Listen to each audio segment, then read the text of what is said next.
Susah nggak sih cari rumah di Jerman? Susah? Nggak. Hai teman-teman, nama gue Kezia dan karena ada yang request, kita akan bahas tentang cari rumah di Jerman. Jadi sebenarnya gue baru banget pindahan, makanya gue sangat bisa relate ke tema ini. Kalau kita di Jerman itu kita pasti banyak pindahan, dalam arti ada orang yang harus call di kota ini, lalu karena kuliahnya dapat di tempat lain, mereka harus pindah ke kota lain, atau mereka mau kerja di tempat lain, jadinya harus pindah ke kota lain juga. Jadi kayak banyak banget kemungkinan kita harus sering pindahan gitu. Jadi ini juga tema yang sangat penting kalau kita mau tinggal di Jerman. Jadi cari rumah itu sebenarnya relatif buat setiap orang tuh bisa beda-beda. Jadi kalau gue cerita dikit, gue bersyukurnya gue selalu dapat rumah dalam waktu yang sebelum yang gue perlu. Tapi kadang sering banget dapetnya 2 hari sebelumnya atau 1 minggu sebelumnya, dan itu sangat sangat stressful gitu, sangat banyak yang harus dilakukan gitu. Dalam minggu itu kita harus langsung cari rumah, terus kita harus bersihkan rumahnya, terus kita harus pindahan, itu banyak banget gitu. Jadi gue bakal share beberapa tips dan juga ya website yang menurut gue akan kita perlukan kalau kita mau pindahan gitu. Jadi pertama, kalau misalnya kita punya rumah, buat rumahnya gue saranin pertama kita cari asrama buat student. Itu namanya Studentenwohnheim.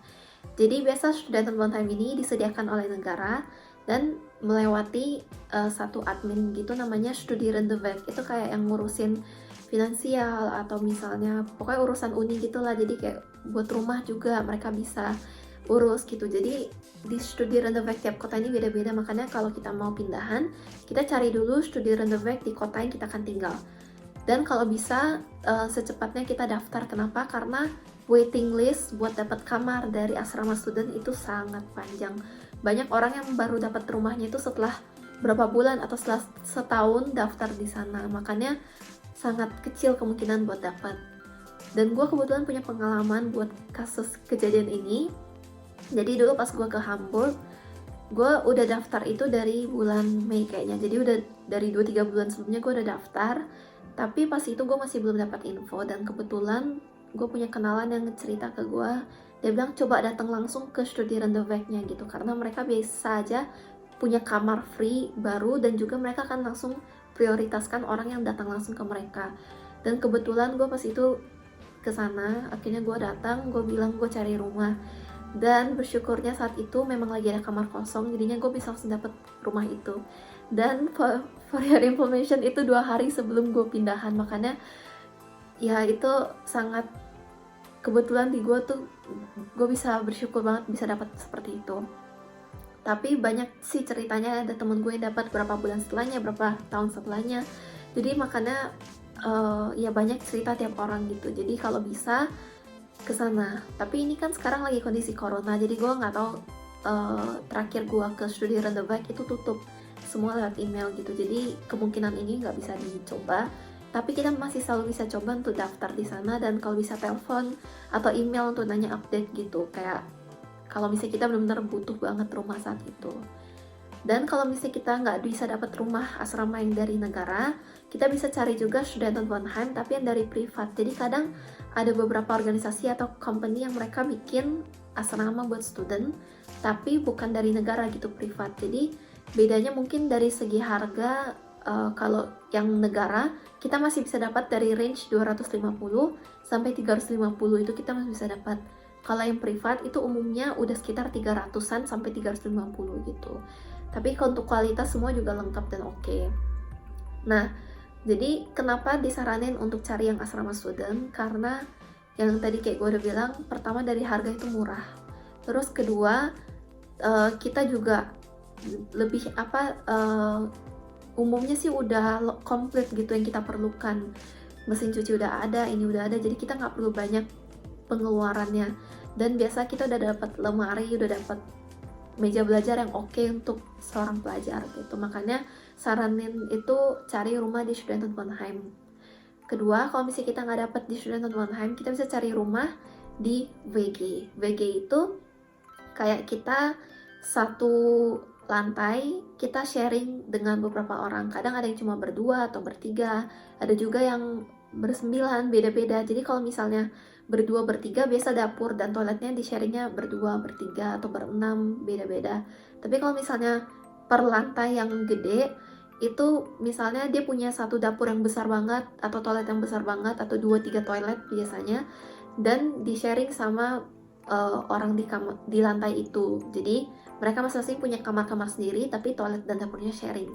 Nah, kenapa WG Gesuch ini, kenapa WG itu direkomend juga?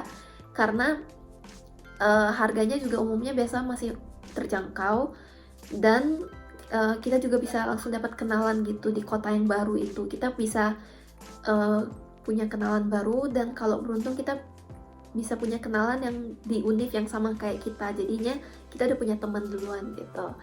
Dan ya kalau di WG itu biasanya ada social life juga, jadi kita nggak pusing gitu sendiri di rumah, kita punya support juga dari sekeliling kita.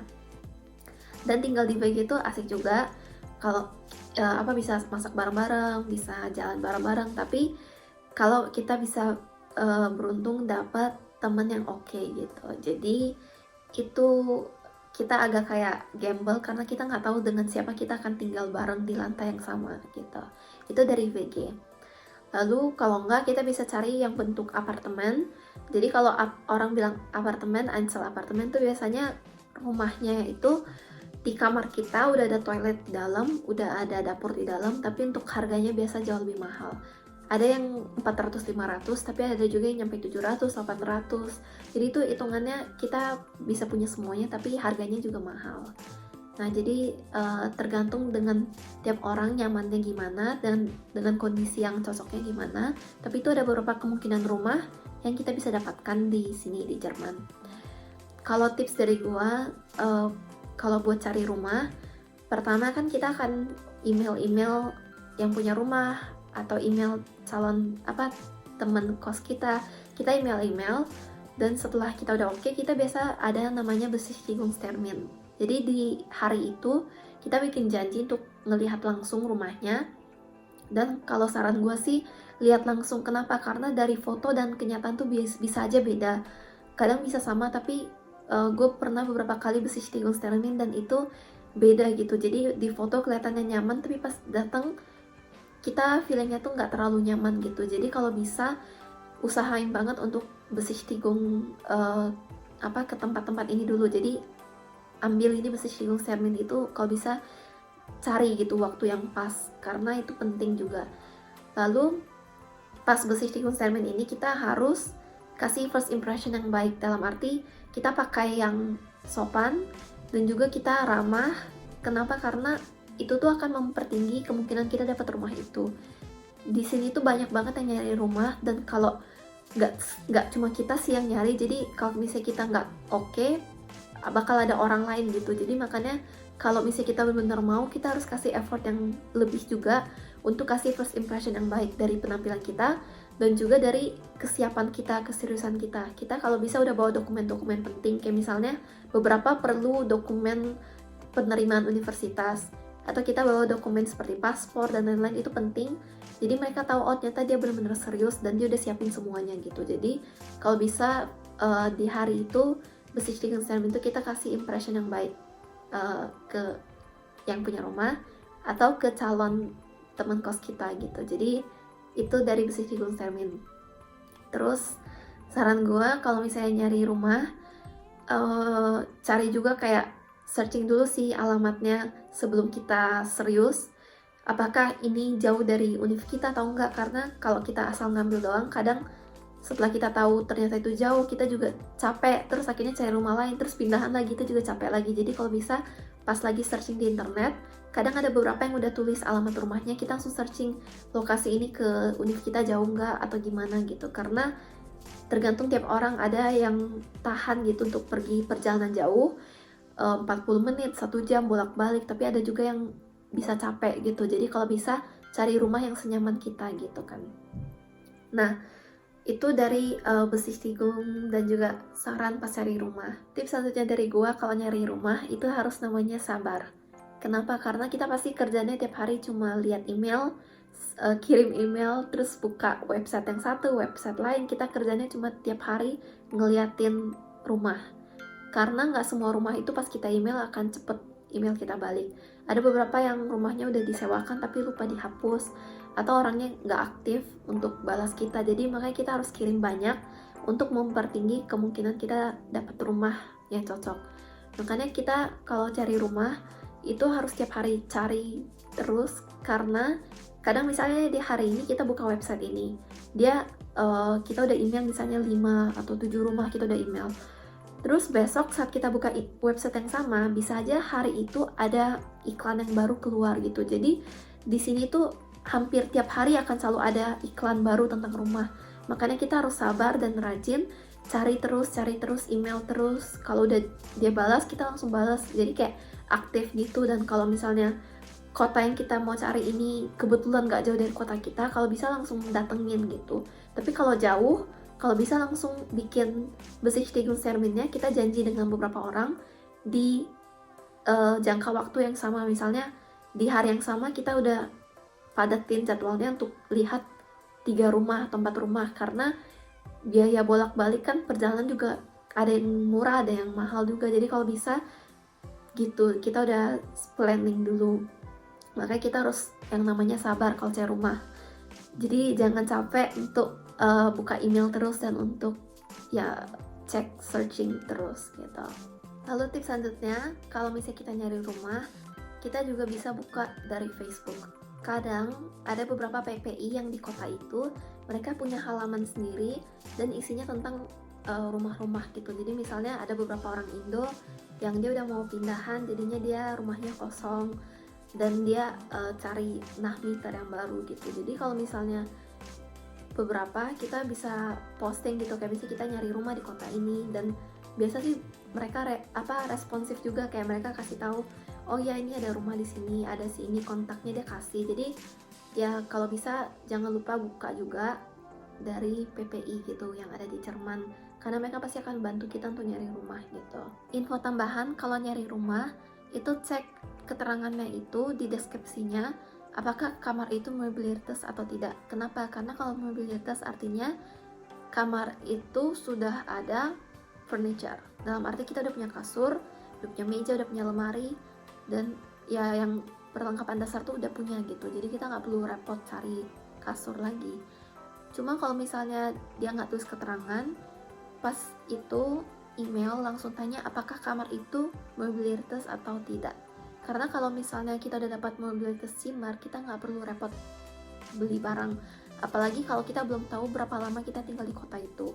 Tapi kalau misalnya kebetulan cari rumah nggak dapet, terus kita udah tahu nih kita bakal kuliah di situ 4 tahun atau gimana, dan kita cuma dapat kamarnya yang kamar murah tapi yang unmobilitas, terus kita pikir yaudahlah kita beli furniture semua, tapi kan kita pakainya 4-5 tahun misalnya.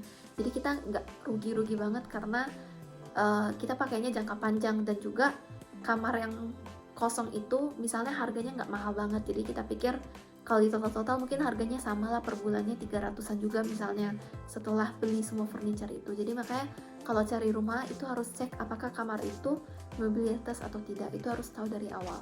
Terus kalau misalnya di keterangan itu kadang ditulis itu ada cost-nya, terus ada namanya Nebenkost. Jadi Nebenkost itu adalah biaya tambahan, biasa isinya tuh biaya listrik, biaya air, biaya yang buat sampah gitu kan. Terus ada juga biaya wifi atau biaya ARD itu. Jadi ada beberapa yang udah tulis di Nebenkost. Jadi kalau misalnya kita ngelihat, oh ini harganya murah nih gitu kan, berapa, misalnya 320 gitu, kita lihat itu misalnya murah, terus kita mau ambil, tapi ternyata itu sebenarnya Kaltmiete. Jadi kalau Kaltmiete itu biaya sewa sebelum tambahan ini, Nebenkost ini.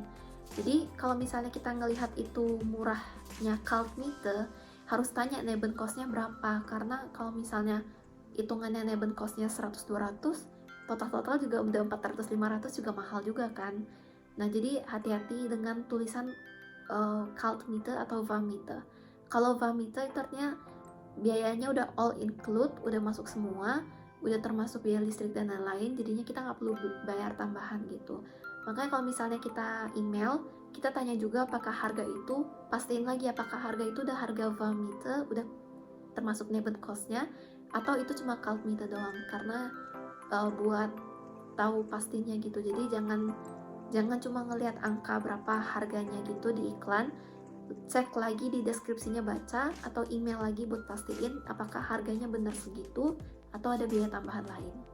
Terus ini nggak tahu buat beberapa orang penting sih, ada juga yang terserah gimana, tapi kalau misalnya lihat deskripsi, cek juga itu kamarnya di lantai berapa. Kadang kalau misalnya tulisannya cuma EG, artinya Erdgeschoss, itu kalau di sistem Indo bilangnya itu lantai 1, yang buka pintu rumah itu lantai itu kan lantai dasar kan.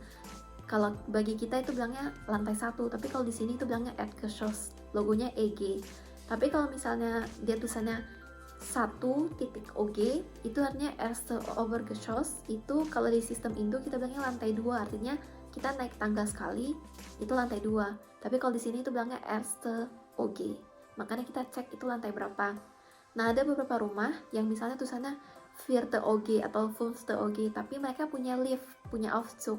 Jadi kalau misalnya ada Aufzug, kita gak repot gitu. Jadi ya udah ada lift, kita gak capek. Tapi ada beberapa yang tanpa lift. Dan kalau misalnya kita pindahan, atau kita nyuci baju, atau kita mau belanja buat perlengkapan makan, itu kan nentengnya berat. Jadi cek lagi sih, pastiin itu lantai berapa. Karena kalau misalnya yang ngangkat-ngangkat berat itu kan capek juga kan kalau kita rutin lakukan itu. Jadi makanya hal kecil ini, tapi kalau misalnya dicek itu juga bisa nentuin kenyamanan kita di rumah itu atau enggak. Jadi cek itu di lantai berapa. Ternyata infonya banyak dan nyampe 30 menit, makanya gue bagi kedua bagian. Di video selanjutnya itu lebih ke arah apa yang kita lakukan setelah pindahan. Jadi video ini gue nggak bikin penutup dan sampai di sini aja. Thank you udah nonton dan jangan lupa cek video selanjutnya. Bye bye.